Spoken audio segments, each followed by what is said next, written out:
ఏది ఏమైనప్పటికీ parliamentary practices ప్రకారం ఈ రోజు ఉన్నటువంటి రూల్స్ రెగ్యులేషన్స్ ప్రకారం అక్కడ లెజిస్లేచర్ అఫేర్ మినిస్టర్ గారు ఆయన స్పీకర్ గారిని అడగడం, ఇంకా క్యాబినెట్ జరుగుతుంది అనగానే స్పీకర్ గారు ఒక్క సెకండ్లో అడ్జర్న్ చేసి వెళ్ళిపోవడం అనేది అంటే మమ్మల్ని అవమానించినట్టు కాదా అని చెప్పి నేను ఈ సందర్భంగా అడుగుతా ఉన్నాను. అంటే 100% ఉన్నటువంటి సమాజాన్ని మీరు ఈ విధంగా కించపరిచే విధంగా చేయడం అనేది చాలా దుర్మార్గమైనటువంటి చర్య. మీరే కదా షెడ్యూల్ ఇచ్చింది, మీరే.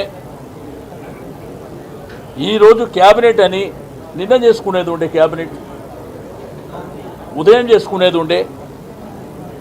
ఇంత ప్రధానమైనటువంటి 2 అంశాలను తీసుకొచ్చినప్పుడు రమారమి 100-75-80% సమాజానికి సంబంధించినటువంటి అంశాన్ని, ఆ ప్రాధాన్యత గల అంశాలని ఒక 4 రోజులు చర్చ లేకుండా హరీబరీగా ఈ ఒక్కరోజే చర్చ పెట్టాలనేటువంటిది మరి ప్రభుత్వం నిర్ణయం తీసుకోవడమే తప్పు.